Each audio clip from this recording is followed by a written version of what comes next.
माता की मन कामेश्वर भगवान की जय। भारत माता की जय। पूज्य स्वामी अग्री जी महाराज और उनके जूनागढ़ अखाड़े के समस्त शिष्यगण, सभी साधु वृंद और इस क्षेत्र के यशस्वी, मनस्वी, तेजस्वी पार्षद आदरणीय श्री रंजीत सिंह जी, पूर्व पार्षद श्रीमती रेखा रोशनी जी, हमारे भारतीय जनता पार्टी के जिले के महानगर के उपाध्यक्ष आदरणीय घनश्याम अग्रवाल जी, हमारे पारा क्षेत्र के कई बार पार्षद रहे आदरणीय श्री नागेंद्र सिंह जी, आदरणीय श्री सुरेश मिश्रा लल्लू जी, हमारे वकील साहब और इस क्षेत्र के सभी कर्मठ और योग्य नागरिक वृंद, बंदी माता का आराधन अंतर मन से करने का जो सौभाग्य आप सबको मिल रहा है, वो वास्तव में श्रावण माह में जब एक तरफ भगवान भोले शंकर हो और दूसरी तरफ माता का दरबार हो, तो पूजा अर्चन का आनंद ही अलग होता है। कहते हैं कि ये बड़ा ऐतिहासिक क्षेत्र है। जब माता सीता वनवास को जा रही थी तो वीरवर लक्ष्मण विभिन्न स्थलों से होकर गुजरे थे और यहीं पर चौक स्थित में जो चौक है, वहां पर चौपटियों में लोग छोटी काशी, वहीं इस मनकामेश्वर धाम का जहां पर महत्ता है, ही प्राचीनतम मंदिरों में से माता बंदी माता का मंदिर का भी महत्व है। और यहाँ के हर बार के मेला, यहाँ की कथाएं, यहाँ के विभिन्न कार्यक्रमों के आयोजन बहुत दूर तक संदेश देते हैं।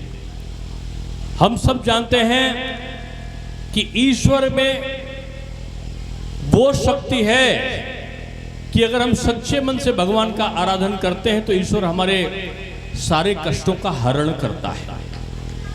और ईश्वर कैसे मिलता है, इसको अगर जानना होता है तो गुरुओं की आवश्यकता पड़ती है। यहाँ पर महाराज श्री विराजमान हैं और विधि विधान से देवी माँ की स्तुति का आयोजन यहाँ पर करते हैं। लखनऊ मंदिरों का शहर है और मंदिरों के शहर में यहाँ के आयोजन अपनी अपनी वहाँ का उनका अलग महत्व है हर स्थान का। एक तरफ नीम करौरी बाबा का आश्रम है तो दूसरी तरफ अलीगंज के हनुमान जी का मंदिर है, तीसरी तरफ प्राचीनतम अगर हनुमान जी का मंदिर है तो शास्त्री नगर में माता दुर्गा जी का और चौक में माता काली जी का भी और सिंधोहन माता का भी मंदिर है। आज समय के अनुसार ये 61वां वार्षिक उत्सव आपके सामने हो रहा है।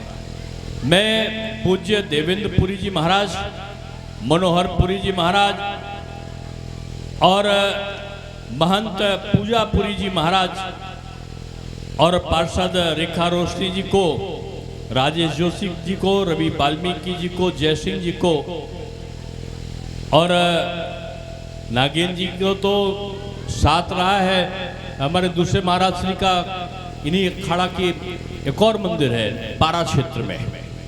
और आदरणीय रंजीत जी को मैं कहूँगा कि रंजीत जी लखनऊ में अपने तरह से काम करने वाले एक ऐसे व्यक्तित्व हैं कि जिनको आप गोमती की सफाई को करते हुए देख सकते हो, जिनको कोरोना के संक्रमण काल में अपनी जिप्सी से मृतक लोगों को, यानी पिता अपने पुत्र अपने पिता को उनके शव पे हाथ नहीं लगा रहा था, ऐसा कोरोना का काल था। लेकिन आपके पार्षद रंजीत जी उठा के उनका दाह संस्कार कर रहे थे और पूरी तरह स्वस्थ रहे। ये बीमार होते भी थे, लोग कहते थे डॉक्टर के पास जाओ, वो कहते थे भगवान और माता बंदी माता मौजूद हैं, वही रक्षा करेंगे और पुण्य काम को करने के सहभागी बने।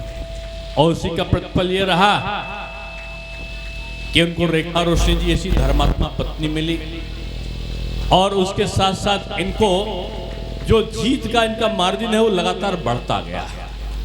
इसलिए मैं आप सबसे कहता हूं कि सच्चे मन से समाज की जो सेवा करता है वो समाज की सेवा करना भी भगवान के आराधन से कम नहीं होता है। एक बार एक साधु के पास में जैसे गुरुजी हैं उनके शिष्य लोग आए, जैसे ये 3-4 शिष्य खड़े हैं यहाँ पर, और साधु बाबा से यानी अपने गुरुजी से पूछा शिष्यों ने कि भगवान को प्राप्त करने का शॉर्टकट मेथड क्या है, आसान तरीका से कैसे भगवान को प्राप्त किया जाए। तो गुरुजी ने पूछा, जो आपकी तरह गुरुजी थे, एक शिष्य से पूछा कि बेटा तुम करते क्या हो? उसने कहा गुरुजी मैं सुबह 4 बजे उठकर भजन कीर्तन करता हूं, पूजा करता हूं। उनका तुम भगवान के जहां भगवान रहते हैं उनके घर के पहले आधे रास्ते तक पहुंच सकते हो। दूसरे से पूछा तुम क्या करते हो? उसने कहा सुबह उठ के पूजा भी करता हूँ, मंत्र भी बोलता हूँ, श्लोक भी पढ़ता हूँ, यज्ञ भी करता हूँ और यज्ञ के साथ साथ हवन भी करता हूँ और मंत्रों का उच्चारण करते करते कंठी माला को भी मैं पूजता हूँ। उन्होंने कहा बेटा जहाँ ईश्वर रहते हैं ईश्वर का भी तो कोई घर है, जो उनका घर है उसके द्वार तक तुम पहुंच जाओगे, अंदर नहीं पहुंच सकते। तीसरे से पूछा तुम क्या करते हो? वो गुरुजी के पैर चरणों में लौट गया और बोला गुरुजी मुझे क्षमा करें, मैं बहुत दिनों से कहीं जा नहीं पाया क्योंकि मेरे पड़ोस में जो हमारे पड़ोसी हैं उनको मैं चाचा बोलता हूँ, वो बीमार हैं, उनको लेके मुझे शहर अस्पताल में जाना होता है। जब लौट कर आता हूँ तो पड़ोसी के बच्चों का एग्जाम होने वाला है, परीक्षा होने, उनको पढ़ाने लगता हूँ और सुबह जब निकलता हूँ तो पड़ोस में उनके जो हमारे पड़ोसी हैं उनके खेत को जोतना पड़ता है मुझे, क्योंकि वो बुजुर्ग हो गए हैं। मुझे समय नहीं मिलता गुरुजी, जब समय मिलेगा तो जरूर भगवान का पूजा करूंगा। तो गुरुजी ने कहा कि देखो तुम ईश्वर के पास उनके द्वार के अंदर प्रविष्ट होकर उनके चरणों तक पहुंच सकते हो। तो तीनों ने प्रश्न किया क्यों? हम पूजा करते नहीं पहुंच सकते, हम यज्ञ करते नहीं पहुंच सकते। तो गुरुजी ने कहा कि जो अपने लिए जीता है वो ईश्वर का प्रिय नहीं होता, जो दूसरों के लिए जीता है और जो समाज के लिए अपने आप को समर्पित करता है वो भगवान को सबसे अधिक प्रिय होता है। इसलिए जो जन्मा है वो कमाएगा, जो कमाएगा वो खिलाएगा। मेरा जन्म मेरे लिए नहीं, मेरा जन्म तो सबके लिए हुआ है। सर्वे भवन्तु सुखना, सबके सुख में मेरा सुख है। जो यह सोचता है वो भारत की सनातन संस्कृति का पुरोधा बनकर अपने हिंदुत्ववादी जीवन का निर्वहन करते हुए ईश्वर की आराधना में अपने आप पहुंच जाता है।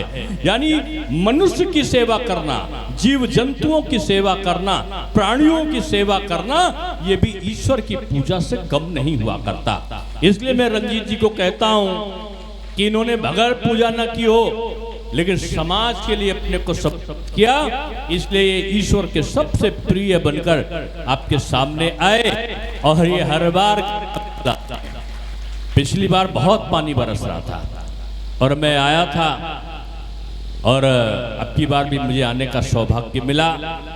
मैं आप सबको शुभकामनाएं देता हूं और कहूंगा सच्चे अंतर मन से माता बंदी माता का आराधन करने के लिए आप सब लोग बजरंगबली का घोषा बनाकर हाथ को उठाकर मेरे साथ बोलिए, जोर से बोलिएगा, बोलिए बंदी माता की जय हो, बोलो सियावर रामचंद्र की जय हो, पवन सुत हनुमान की जय हो, बोलिए हर हर महादेव।